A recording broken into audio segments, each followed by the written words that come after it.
రెండో ప్రపంచ యుద్ధం తొలినాళ్లలో జరిగిన ఒక నౌక వ్యవహారం ఇప్పుడు చర్చనీయాంశమైంది.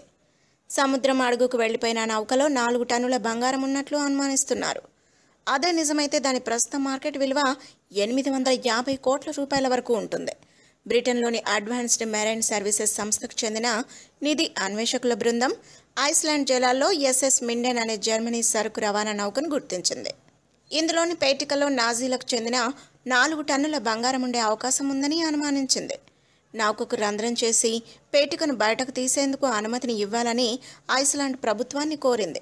ఆ పేటికలో నిధి ఉంటే దాన్ని కనుగొన్న తమకే చెందుతుందని చెబుతున్న ఆ బృందం బ్రిటన్కు దాన్ని తీసుకువెళ్లాలని భావిస్తోంది. ఈ ఏడాది ఆరంభంలో ఇదే అన్వేషకుల బృందం సరైన అనుమతులు లేకుండా నౌకా శిథిలాల కోసం గాలిస్తూ ఐస్లాండ్ అధికారులకు చిక్కింది. వారిని అరెస్ట్ చేసి ఐస్లాండ్ తీసుకెళ్లారు. ఐస్లాండ్ తీరానికి 120 కిలోమీటర్ల దూరంలో అన్వేషణలు సాగిస్తుండగా ఈ బృందాన్ని పట్టుకున్నారు. లైసెన్స్ లేకుండా వ్యాపారం చేస్తున్నారని అదుపులోకి తీసుకున్నారు. రెండో ప్రపంచ యుద్ధం తొలినాళ్లలో హిట్లర్ చాలా ఆటవికంగా ప్రవర్తించేవాడు. జనాన్ని చంపడం ఒక వంతైతే దోచుకోవడం మరో వంతు. ఐరోపా, దక్షిణ అమెరికా దేశాల్లో బంగారం దోచుకొని నౌకల్లో జర్మనీ తరలించేవారు. అలా దోచుకున్న బంగారంలో 60 నుంచి 70% యుద్ధం తర్వాత మిత్రపక్షాలు స్వాధీనం చేసుకున్నాయి. కొంత బంగారం ఎట్టిపోయిందో ఎవరికీ తెలియదు. ఇప్పుడు అలాంటి బంగారంలో కొంత బయటపడే అవకాశం కనిపిస్తోంది. 1939లో ఎస్ఎస్ మిండెన్ అనే నౌక బ్రెజిల్ నుంచి జర్మనీ బయలుదేరింది. దానిలో చాలా బంగారం ఉంది. మార్గమధ్యంలో బ్రిటన్ యుద్ధ నౌకలు దాన్ని గుర్తించాయి. ముందుకొస్తున్న ప్రమాదాన్ని గుర్తించి మిండెన్లోని సిబ్బంది జర్మనీ ప్రభుత్వానికి సమాచారం అందించారు. ఎట్టి పరిస్థితుల్లో బంగారం శత్రువులకు చిక్కడానికి వీల్లేదని, దాన్ని ముంచేయాలని హిట్లర్ ఆదేశించారు. వెంటనే నౌకను ముంచేసి సిబ్బంది లొంగిపోయారు. ఎస్ఎస్ మిండెన్లో బంగారం ఉన్న విషయంపై చాలా రోజులుగా చర్చ సాగుతోంది. దాని అన్వేషణకు విపరీతమైన వ్యయం అవుతుందని లెక్కలు కట్టి వదిలేశారు. వివిధ దేశాల సెంట్రల్ బ్యాంకుల నుంచి నాజీలు దోచుకున్న సొమ్ముకు సంబంధించిన వివరాలు తెలియాలంటే ఇలాంటి అన్వేషణలు అవసరమని చరిత్రకారులు అభిప్రాయపడ్డారు. అయినా అప్పట్లో ఆ అంశం మరుగున పడింది. ఇప్పుడు సముద్ర అన్వేషకుల కారణంగా మళ్లీ వెలుగులోకి వచ్చింది.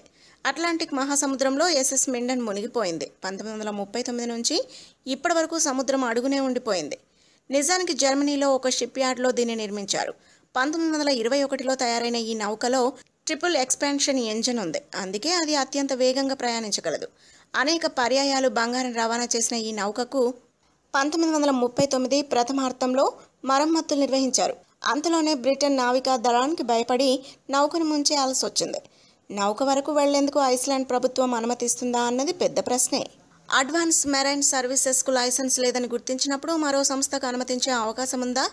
ఐస్లాండ్ ప్రభుత్వమే బంగారం అన్వేషణ చేపట్టాలని కొందరు చరిత్రకారులు సూచిస్తున్నారు. నాజీలు దోచుకున్న బంగారాన్ని సముద్ర గర్భం నుంచి బయటకు తీసుకురాగలిగితే చరిత్రలో అనేక అంశాలను ఆవిష్కరించినట్లు అవుతుందని భావిస్తున్నారు. ఎస్ఎస్ మిండెన్ ప్రస్తుతం అట్లాంటిక్ మహాసముద్ర గర్భంలో ఉందని బ్రిటిష్ వారే గుర్తించారు. దీంతో ఇప్పుడు బంగారం బయటపడితే ఎవరికి చెందుతుందనేది కూడా ప్రశ్నే. దీనిలో అనేక చట్టపరమైన చిక్కులున్నాయి. తమకు చెందుతుందని బ్రిటన్ వారు అంటున్నారు. ఐస్లాండ్ జలాల్లో ఉన్నందున ఆ దేశానికి చెందుతుందని కొందరి వాదన. బ్రెజిల్ నుంచి దోచుకున్న బంగారం అయినందున ఆ దేశానికి అందించాలని చరిత్రకారులు అంటున్నారు. దీనిపై నిర్ణయం తీసుకోవాలంటే ముందు బంగారం ఇంకా అక్కడే ఉందో లేదో తెలుసుకోవాలి. దాన్ని బయటకు తీయాలి. అప్పటి వరకు ఆగాల్సిందే. If you like the video, please like us and subscribe Tollywood Nagar.